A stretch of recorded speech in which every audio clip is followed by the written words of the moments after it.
be it an opinion or a thought that could rouse the awareness of the people, or also even the ones that are a little bit less beneficial than the others.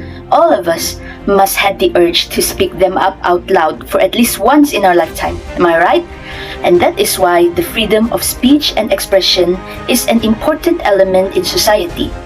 The freedom of speech and expressions allows us to be heard, and it also encourages us to speak out for our rights, as well as for us to stand up and claim for our rights. So, what is the freedom of speech and expressions? It is stated in the Article 10 of the Federal Constitution in Malaysia, in which it is stated that every citizen has the rights to freedom of speech. That is to freely express or to verbally say out loud over things that they want. It is stated that every citizen has the rights to freedom of speech and expressions. All citizens have the right to assemble peaceably and without arms, and all citizens have the rights to form association. As a democratic country, freedom of speech and expressions plays its part by enabling citizens to voice out their needs to the authorities. The freedom of speech and expressions also helps in promoting human rights by making a bold speech or statement in the effort for claiming your rights. It also encourages diverse viewpoints, as the opinions of other people may open up the minds of others towards the things that are new to them. The legal framework regarding freedom of speech and expression in Malaysia is primarily governed by the Federal Constitution with specific laws and regulations in place. Article 10(1)(a) of the Constitution guarantees the right to freedom of speech and expression for every citizen.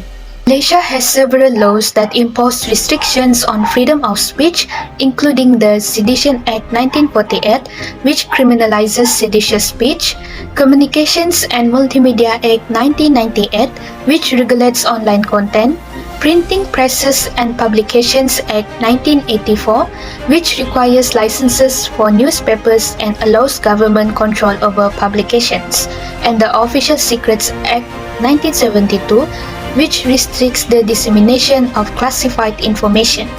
These laws, among others, provide the legal framework within which freedom of speech and expression are regulated in Malaysia. In Malaysia, despite some limitations, there have been notable instances where individuals have exercised this right and brought about positive societal change. One such example is Maria Chin Abdullah. Maria Chin Abdullah, also known as Mary Chin Lian, was the Malaysian politician and social activist who served as the member of Parliament for Petaling Jaya from May 2018 to November 2022. She's the former Bersih 2.0 chairman. She has been organized the Bersih Relay that released in 2015 and 2016. This peaceful protest aimed to demand electoral reform and combat corruption in the government. Despite facing threat and intimidation from authorities, Maria Chin Abdullah fearless spoke out against injustice and mobilized thousands of Malaysians to join her cause. So, as a result of the release, there was increased public awareness about the need for transparency in election, leading to positive changes in Malaysia electoral system. Another example, the emergence of independent media outlets such as Malaysia Kini. This online portal has consistently provided an alternative platform for journalists to report on issues that are often censored by mainstream media. Malaysia Kini has played a crucial role in exposing corruption scandal involving high-ranking officials and holding them accountable for their action. So, this has led to greater transparency in governance and empowered citizens with access to unbiased information. In Malaysia, freedom of speech and expression is protected by the Federal Constitution. However, there are certain limitations placed on this fundamental right which are important to be aware of. These include the Sedition Act, Official Secrets Act (OSA), Printing Presses and Publications Act (PPA), Communications and Multimedia Act (CMA), Malaysian Communication and Multimedia Commission (MCMC), and the defamation laws. These include the Sedition Act in Malaysia is often viewed as a significant limitation on freedom of speech and expression. Critics argue that the Act's broad and ambiguous provisions enable authorities to suppress dissenting voices and curtail legitimate criticism of the government or discussions on sensitive topics related to race and religion. The Act's potential for abuse has raised concerns that it undermines the fundamental right to free expression and inhibits open dialogue and the free flow of ideas. The limitation on freedom of speech and expression restricts individuals from openly expressing their opinions, engaging in political discourse, or raising awareness on issues of public interest, thereby hindering the vibrant exchange of ideas and democratic processes in Malaysia. The Official Secrets Act (OSA) in Malaysia can be seen as a limitation on freedom of speech and expression. The broad scope of the Act and its penalties for disclosure of official secrets can potentially hinder individuals from freely sharing information or expressing their opinions on matters of public interest. Critics argue that the OSA can be used to restrict legitimate whistleblowing activities or prevent the public from accessing important information that could be a public concern. This limitation on the freedom to openly discuss and critique government actions can impede transparency and accountability in Malaysia. The Printing Presses and Publications Act (PPPA) in Malaysia is a law that regulates the licensing and control of printing presses and publications. It requires printers and publishers to obtain government license that needs to be renewed annually, with authorities having the power to suspend or revoke them.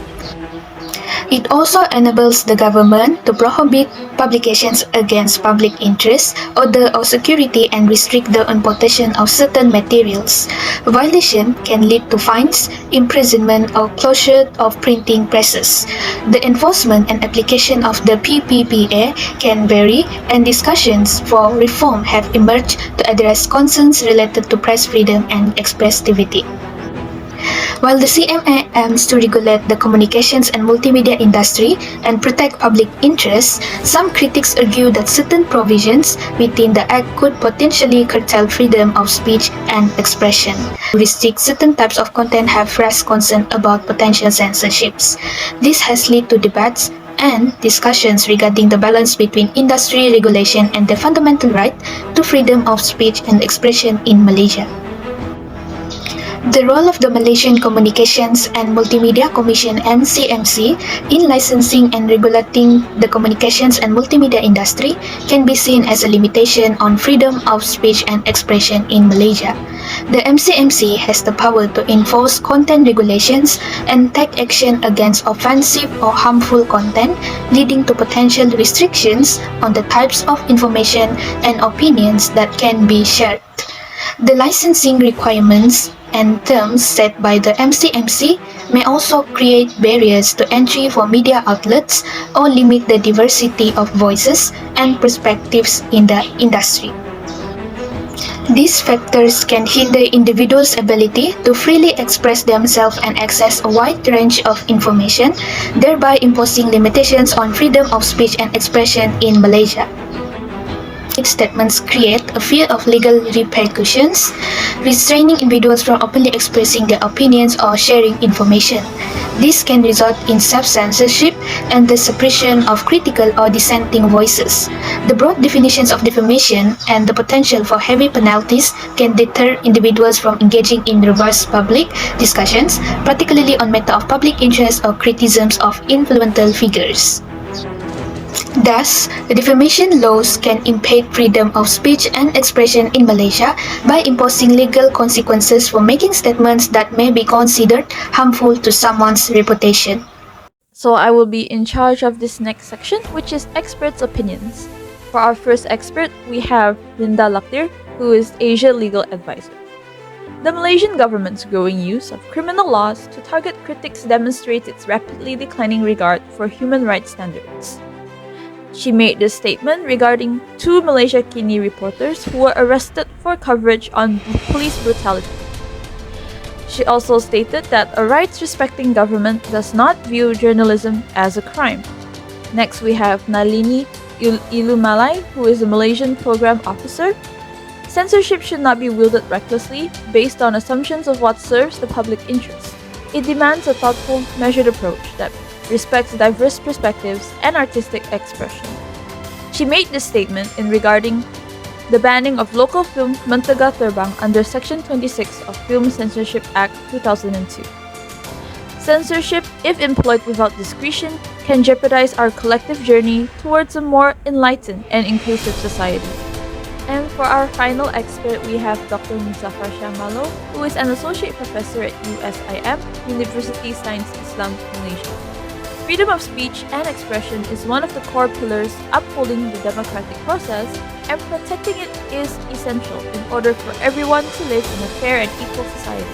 Democracy's goal is to have a plural and tolerant society, whereby citizens should be able to speak and express openly on how they would like to be governed, or to criticize those who are in power.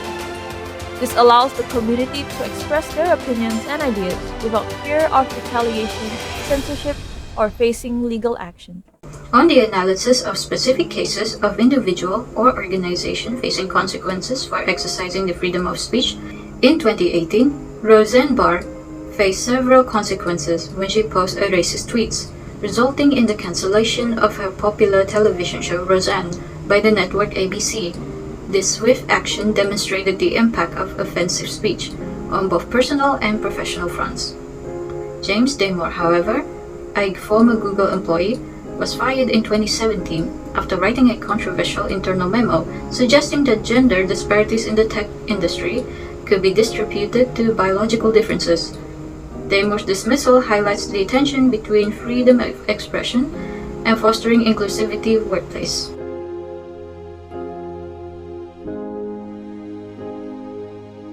These are the example and the impact of these cases have had on society and public discourse. We're starting off with Roseanne Barr. The fallout from Roseanne Barr's racist tweet prompted discussion on the responsibility of public figure and the consequences of offensive speech. It raised awareness about the influence of individuals in positions of visibility and the potential impact on societal norm. Then we have the case of James Damore. James Damore memo at Google fueled debates about diversity, inclusion, and free expression in the workplace. The case highlights the challenges company faces in navigating different opinions when fostering an inclusive environment, contributing to broader discussion on workplace culture. So, to summarize, this video has explained the freedom of speech and explanation in Malaysia. So, freedom of speech and expression is fundamental pillar of democracy and human rights. It allows individuals to voice their opinions, challenge authority, and contribute with the development of society. By encouraging viewers to reflect on their importance, we can foster a deeper understanding of the value it holds in safeguarding our liberties. Through the protection of this right, we ensure a truly democratic society that respects diversity, promotes dialogue, and upholds the principles of equality and justice for all.